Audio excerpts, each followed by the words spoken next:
Hey everyone, Jennifer Lee Chan here with NBC Sports Bay Area. 49ers announced on Monday that they have their special teams coordinator. He is formerly with the Jets, Brent Boyer. Formerly 9 seasons with the New York Jets as their special teams coordinator. He survived 3 different coaching changes in with the Jets. And now with Robert Saleh coming over from the New York Jets, I'm sure he put in a good word for his special teams coordinator. So hopefully with the new regime coming in, I think that the 49ers special teams should have a better performance going forward. Now, it was just a season full of a ton of mistakes. Every single game, there was some sort of special teams blunder. So Kyle Shanahan, I'm sure, is wanting to improve in that area. From, you know, Jake Moody having a struggling second half of the season after he rehabbed from that high ankle sprain on his kicking foot. I don't think he ever was completely better. He told me at the end of the season that he still could feel it. He couldn't believe that a high ankle sprain would last so long, but he said it wasn't affecting his kicks. Did affect his confidence, however, which he said to me was at the lowest point since he started playing football. That was what he said at the end of the season. Not sure he's going to be able to turn over a new leaf, but I'm sure the 49ers special teams are going to bring in another kicker to compete with him. Maybe that'll help him start anew in his 4th season with the 49ers. Just been a tough one for him. And they allowed fake punts, and conversions on those. They missed field goals. They had not a very good punting game. So Brent Boyer could be the guy to kind of help turn things around. He will probably come in and they need to do a reboot similar to what they did a couple years ago when they got guys like George Odom and Oren Burks into the team, where they really focused on free agency and getting special teamers in, gunners, etc., good coverage guys, good tacklers. That's something that they need to do going forward. So Robert Saleh obviously going to be in at defensive coordinator, and he's going to probably influence a little bit of who gets targeted in free agency. All right, so the 49ers have several free agents coming up. They have exclusive rights free agents, which most likely will return to the team. They have no ability to negotiate with other teams.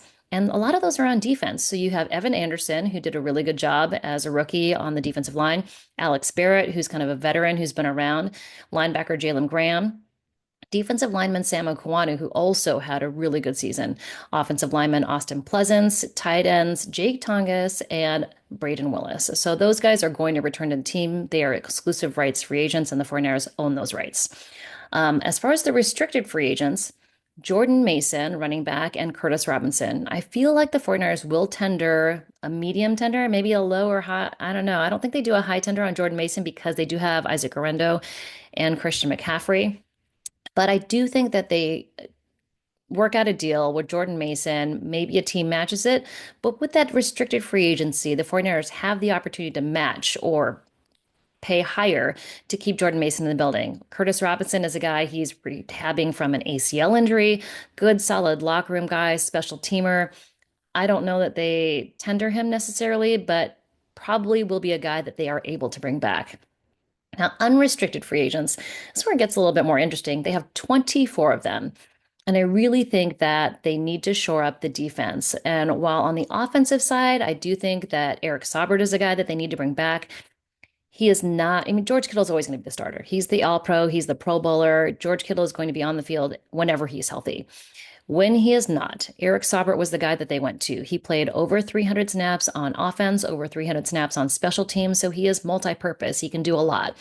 He's a veteran. He understands what needs to be done. And until they have a guy that they can get up to close to George Kittle's level, Eric Saubert is a guy who's a great stand in. The rest of the unrestricted free agents that I feel like are a priority for the 49ers are all on defense. One of them is Kevin Givens. He's a defensive lineman who's been around for a long time. Nick Bosa at the beginning of the season, after Javon Hargrave was injured with a torn triceps injury, he said, Kevin Givens and I are the only ones who are back that have been around. So Kevin Givens is a guy who understands Chris Kasarik, understands the system, and has been a solid contributor since he's been with the 49ers. So I think he's a priority. Obviously, Javon Hargrave, they released him because he had such a high contract. They want to renegotiate with him, which is a possibility. Javon Hargrave could shop around to other teams, could get a better deal. But he's also a guy that, was coming into training camp in 2024. He only appeared in 3 games before he tore his tricep, but he's a guy that understands the system and was coming into camp really healthy last year, was set to have a big season, and unfortunately, due to injury, was just cut short. The two other guys, I know you know who I'm going to say. It's Talanoa Hufanga and Dre Greenlaw. Both of those guys are very similar. They're hard hitters, they're instinctual. They're things that you can't necessarily find in a draft pick. You're not going to find it on paper, but you're going to see it when they play on the field. Talanoa Hufanga has had unfortunate injury history the last couple years. He only appeared in 17 games over the last 2 seasons. He tore his ACL and then a freak injury with his wrist, tore tendons, had surgery, and then played with a club for the second half of this season. Troy Greenlaw was only on the field for a half of a game, 30 defensive plays, and he still racked up 8 tackles in that game against the Los Angeles Rams. It was 4 snaps versus Miami in Miami, week 16, and calf injury, probably connected to the Achilles, and they shut him down. So, Dre Greenlaw, man, you could feel the energy in Levi Stadium when he came out for his return versus the Los Angeles Rams. And when he was on the field, he was a game changer. He is a guy that the 49ers need to prioritize going forward. With his injury history, he's probably not going to get a multi-year mega contract with another team, but there are GMs out there.